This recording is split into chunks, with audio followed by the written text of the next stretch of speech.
So I have a little something that I want to talk about. Where do I even start?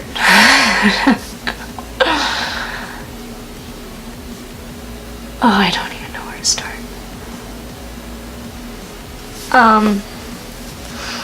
I didn't even realize I was wearing this shirt. If you don't know who I am, my name is Margot. And on this channel, I have really, for the most part, been posting videos about college-related things. I don't have that many videos on this channel yet, but I'm hoping to upload more frequently now that it's summertime. When I'm filming this, it is May 22nd, 2019. I know it's been a while. And I have to apologize for that because I told myself that I was going to, upload more frequently, and that just never happened. So, we're gonna see where this goes. Basically this video is about my trip to Nepal, but I don't really know where to start with this. Basically, there's an organization called Wine to Water, and it was started by Doc Henley. This is their book. This is the book that Doc Henley wrote about his experience with forming the organization and, his journey to get to where he is now. This organization helps a lot of people. I'll leave the link down in the description for their website and everything that you want to know. This is also their symbol there for Nepal, obviously. So basically, the Wine to Water has a really good relationship with my school, Hartwick College, and they started a chapter at my school. It's a club. It's a Wine to Water club. It's made up of about like 10 to 15 people, I'm pretty sure, and so a lot of these girls are seniors. They've been there for a while, and basically this book was the summer read for the past few years. They've had Doc Henley come to speak at my school. They've gone on plenty of trips before. Basically, through this book, a club was started at my school. And this club can go on trips. They can get funding from the school to go on trips to volunteer with Wine to Water. Originally, this year, they were going to go on a trip to the Amazon. But because of things that are happening in the region, that trip wasn't possible anymore, so Wine to Water decided to send them, here's a whole list of places that you can go, and the girls in the club pretty much just decided, we've been to Nepal before, we loved it the first time, I want to go again.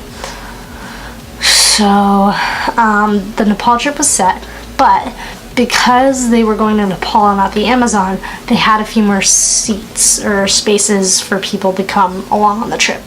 She sent out an email to all the kids in our class, and she basically said, there's a few more seats on this trip. For anyone who's interested, email me, I'll send you the information. And apparently I was the first person and only person to respond to that email. I had no idea what I was going into. Absolutely no idea. All I knew was that I wanted to study abroad in college. It's it's really been a dream of mine ever since I was in middle school, that I wanted to go places, I wanted to do other things with my life, and I responded to that email literally on a whim. I had no idea what was going to happen, and literally a day, less than a day later, I got a response back. And she emailed me all the information. Here's the forms that you have to fill out. We'll schedule you a meeting with Annalise, who is also a chaperone on the trip. We'll see if you're ready for this trip, and we'll see what we can do. So I had the meeting with Annalise, and when I walked out of that meeting, I walked out with an approximate amount of money that would have to go towards the trip, and then a lot of forms. Actually, not that many forms, but, and that was pretty much it. I was going on the trip. And then I told my parents, and they were thrilled. They were totally down. They just wanted me to be happy and go on this trip and have a lot of fun. But I literally had no idea what I was walking into. So we started to have meetings with the group about the group of girls that was going on the trip. It was about 10 girls that were going on the trip. And so I decided to read the book because, you know, I'm going on this trip with this organization that I don't know anything about, might as well. I read the book. It's a really great read. I can leave the link down in the description if you want to buy it. So if you have not been following on my Instagram, I'll leave the link down below. So I had to get a lot of shots, right? It was physically preparing for the trip, and so after I had been physically prepped, I had been cleared to go, then came meeting the team, understanding the itinerary and what we were going to be doing on the trip. It came with a lot of stuff that had to be done. And essentially, each meeting was about half an hour to 45 minutes. The first few meetings were about the location, logistics. We're understanding the culture a little bit of Nepal because none of us, well, except for people who had been on the trip last year, had ever been. I had never been to Nepal. In fact, I don't think I've ever been to anywhere near Asia before, so it was very interesting for me. You know, I'd been to the Middle East before, but not really that region. So it was very important for me to start to understand the culture a little bit. I took out books from the libraries over break and, you know, just got to understand the culture. Was a really big part of it. And then, you know, understanding what we were going to be doing. After we understand all that, after we go through all the health and things like that, and physically and mentally preparing for the trip, it just like snuck up on me like that, and suddenly it was spring break and we were leaving. So for the flights, we were going to be going from JFK to Dubai, and then from Dubai to Nepal, Kathmandu. So that was from JFK to Dubai, it was about 11 hours. Yeah, 11 hours, and then from Dubai to Nepal it was 4 more hours. And we would do the same thing back. So, the first flight was a little bit hard because, you know, it's an 11-hour flight, and I haven't really been on that long of a flight before. So I kind of wish that the layover had been more centered, so that it would have been a lot easier, but it was just the way things worked out, with budgetary issues and all that. So, you know, getting up every few minutes and walking around and making sure that you're not going to lose feeling in your feet. All very big things, which if you want me to, I can do another video for when I go to France of, by the way, I'm going to France in J-term. Cool. I can do another video for my next trip about, you know, what I do when I'm at the airport and stuff like that. But that's really different. So, because I don't have any footage of the airplane, because I'm a lazy butt. So then it was time to leave. We get to Dubai. It's a 2-hour layover, so we get some smoothies, we get some other things, snacks and things, and then we get into Kathmandu. And just the feeling that I got when I got off the plane, other than I'm freaking exhausted, can we get to the hotel now, was very much, I can't believe we're finally here. you know, we get to the hotel, finally able to rest after going through security, which felt like it took forever because we were so tired. I don't think I've ever been that tired. Because we were up for literally 48 hours. Like, we did not sleep. I mean, probably people slept on the plane, but I didn't. So I slept a little bit. But it was only for like 2 hours out of 48 hours. That's a long time to be awake. And I certainly was not used to that. Yeah, we get there, we get to Kathmandu. From Kathmandu, we go to the headquarters in Kathmandu the next day. Right, Nepal time. So it's like we got there sometime during the nighttime in Nepal. We slept and then woke up the next morning from our hotel to get to the region that we were staying in, Madi, Nepal, which I'll probably do one of those global things here either way just to show you the distance from Kathmandu to the Madi district in Nepal. Madi's a very interesting region in the sense that they still go by the caste system. Still use it in some countries like India, and India is actually right next to Nepal. So, and if you look at the geography of where Nepal is as opposed to India, Chitwan National Forest is like in the middle of Nepal, and then right under it there's this little pocket of area and land, and that's the Madi district, and it's stuck right between Chitwan National Forest and India, which is why they still use the caste system. In most parts of Nepal they don't do that. They're more modern, they don't use that system anymore. There are some rules that I had to follow as I was documenting the trip. So for instance, when we were on work sites, if there was military present to protect us from animals and stuff like that, I couldn't have my camera out at all. If there was elderly people, can't photograph them because it's out of respect for elders. They hold their elders to a higher level than we do here in the US, I guess. Sorry, my dog is like right at my door and he's trying to get in. It's a 8-hour drive, or 6 hour? 8 hour. I think it's 8 hour. 8-hour drive on basically no roads from Kathmandu to Madi, where we would be staying.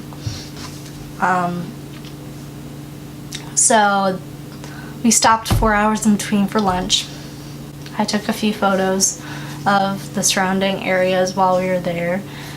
And then, on top of that, after that, we just kept on driving to the site where we would be staying, which was the Madi Municipality Motel? I don't know.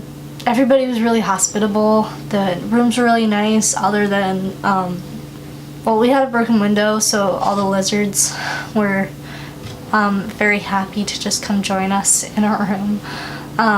They're not very small, they're like geckos, they're like little tiny lizards, but they were really cute. They would just chirp at you, like in the middle of the night, they would just chirp. But like the sound sounds really close to you, so you think it's like right next to your head, when in reality it's like all the way over there, which was a little bit disconcerting. Where I live in New York, we don't have geckos.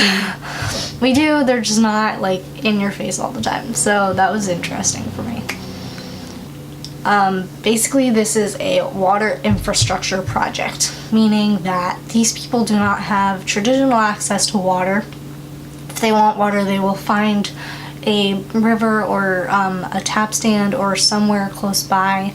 Most people have tap stands and things like that in the cities and stuff, but when you're in a region such as Madi, you're in the middle of the jungle. Like, you don't have that clean access to water that you do in the city.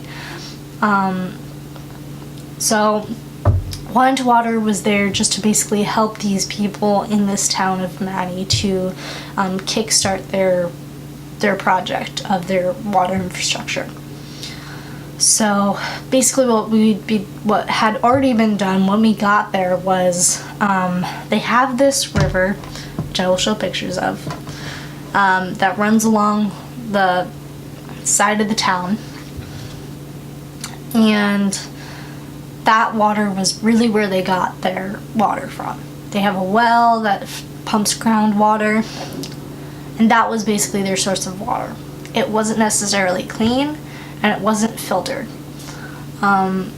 Here in the US, we have a lot of different ways that we filter water. We're very fortunate for that, because the government makes it a priority for us to have filtered water, exceptions in the case of Flint, Michigan, which is obviously they're still dealing with the effects of what happened to them, and Hoosick Falls, New York. I know they had a problem with water infrastructure, so they wanted to start their own project. And I don't remember exactly how the project got started, but somehow these people got in contact with Wine to Water, and they started this like committee within the town. So it had a president who was very kind to us, like a vice president, and some people that would just do like, who knew a lot about construction and stuff like that. So these people, we were just there for basically like manpower. So when they needed us to move things around, we would move things around. If they needed us to dig a hole, we dug a hole. So this water pump that they were using was connected to solar panels, right? They want to use solar panels because it's reliable, it's clean, it's a source of energy that doesn't involve oil or natural gas or anything like that.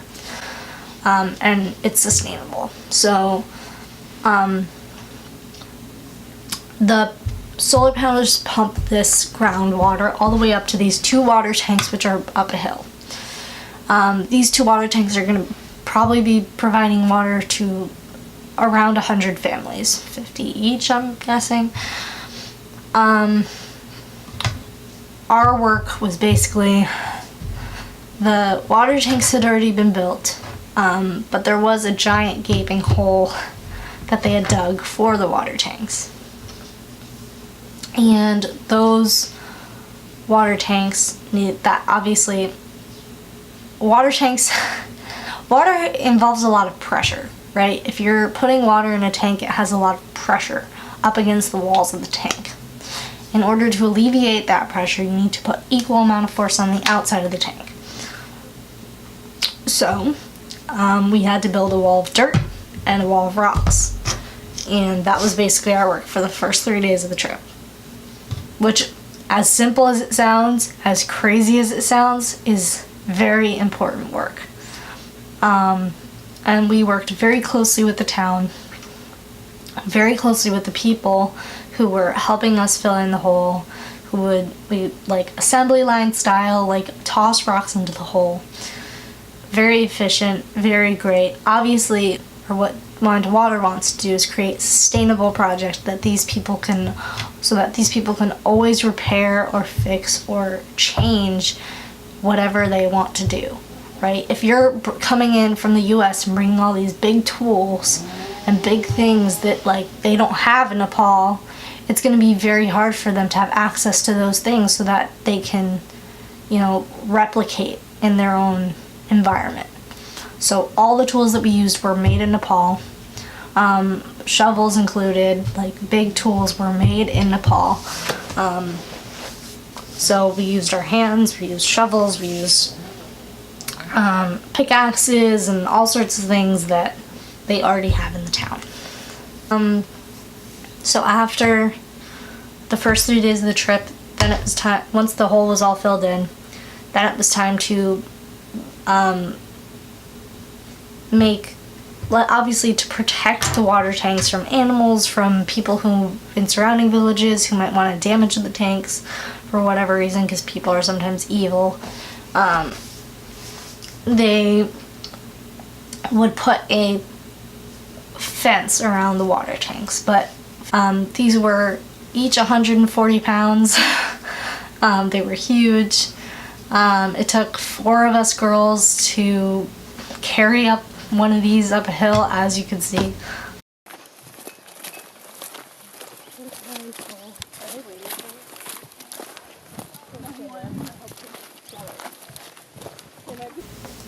It was just like, we would be carrying, like, there would be like 4 girls carrying up this post, right? And then there would be one guy with like 2, one on each shoulder, just booking it up the hill.